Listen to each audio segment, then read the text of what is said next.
Haven't seen that, here is the melody that I chose. Shout out to Pharaoh Vice if you missed it. There we go.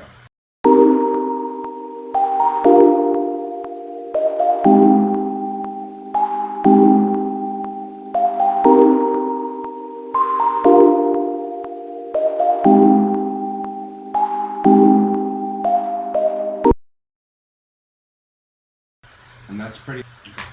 Yo, what's going on, everybody? So we're gonna be trying something a little bit different here. As you can see, the setup has kind of changed. I wanted to do something kind of quick and without all of the editing and things like that. So this is what we're gonna be doing today. I'm gonna be showing you guys how to cook up some melodies and sit back, relax, get your notes, get your pen, get your paper, because class is about to be in session. Let's do it. Okay, so the very first thing that you want to do is you want to choose a scale. That's the most basic thing that you're going to do. And here's why. After you would have chosen a scale, it's going to be like your reference. It's going to be the roadmap. So you can know exactly which notes that you're going to be selecting in order to create the melody. So you're not just picking notes out of the air. So what I'm going to do is I'm going to be using the C harmonic minor scale. Now I'm going to quantize it. There we go. So we have the C, D, E flat, F, G, A flat, B, and then C. That's the first step. Once you got that, let's move on to the next step. Now, the second step, after you would have found your scale or selected the scale that you're going to be in, you can either do it two ways. You can find notes in this scale to choose from to create the melody, or you can go the chordal approach. The approach that I'm going to take is I'm going to create the chords. I'm going to create the next chord.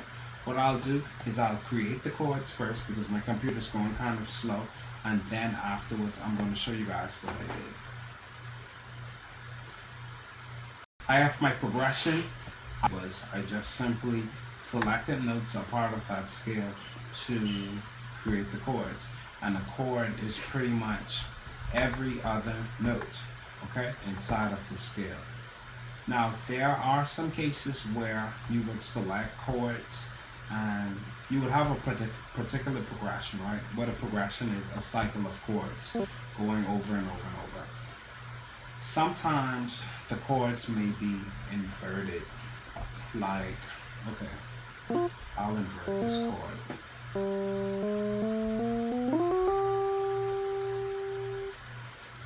Right?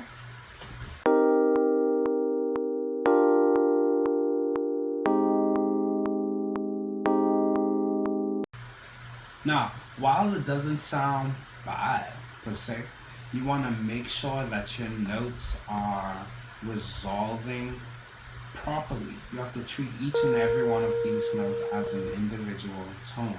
It has to be a smooth transition from one chord to the next. It shouldn't be jumping from a high note, this note, all the way down to a note down here. Alright? So your chords need to be able to resolve smoothly. Okay, so now that we have our chords down, let's start to create a melody around the chords that we have. And these notes are completely random, by the way.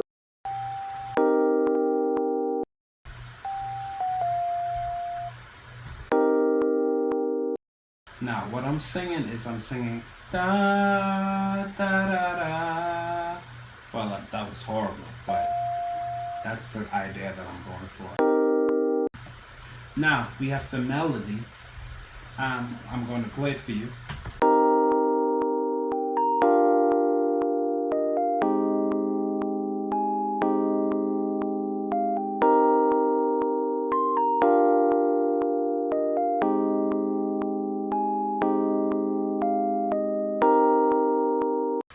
Okay, so that's our melody. Now, what I did was I just chose some notes that sounded very melodic and something that's very singable.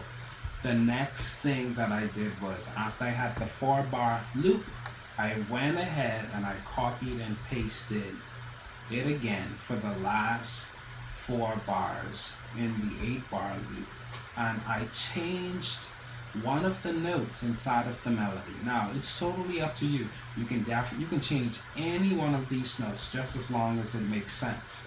So, and that's how I did it. So you choose random notes that sounds good and that's singable. The key to a good melody is it has to be memorable. It has to be singable. Okay, so I'm gonna play it for you again.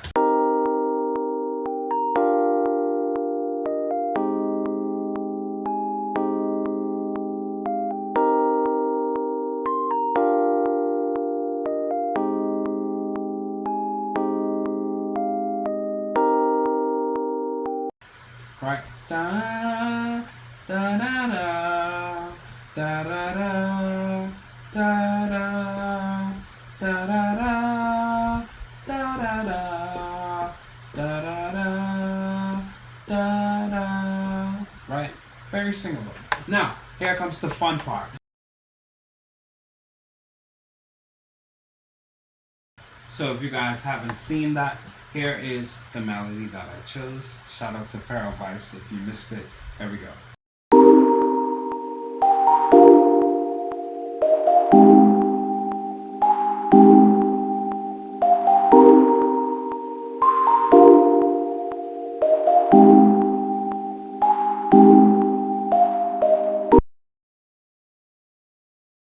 And that's pretty much our melody. Now, if you want to do some counter melodies, what I would do, let's unmute this for a while. I would just simply mute everything. Right? And then afterwards, I would select notes that would lead me to either one of these notes, or I would just simply delete everything and just have something that blends in with the melody. It's totally at random. Remember, it has to make sense, and you want to make sure that your counter melodies, if you was to stop your main melody, the counter melody has to be able to stand on its own. But you don't want it to be doing too much, but you want it to be just as memorable as the main melody. Okay, so what we have here, I have another counter melody. Well, this is the first counter melody. And if you listen to it, you can hear that it's actually making a musical sentence. It isn't too much that's going on inside of this counter melody at all. But at the same time, simple is always better and it's always effective. So just listen to it and how it interacts with the main melody.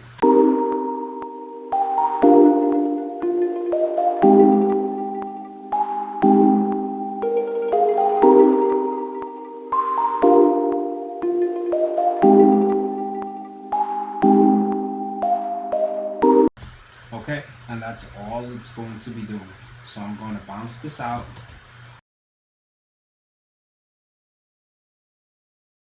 Now with this last melody, it's not really a counter melody, it's just some chords that's going to be helping out the main instrument by giving it some support and some more rhythm. Okay, a very simple rhythm at that as well. Here it goes. Here it goes. Let's go. Right now.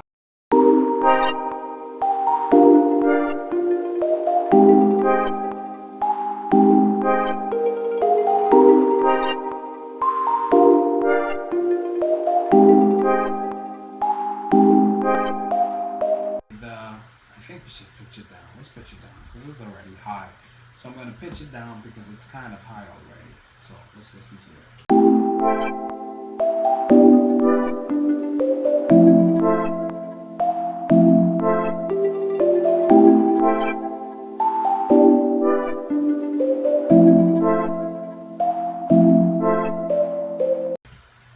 And that's pretty much the melody, guys. We could even take it further if we was to time stretch it, speed.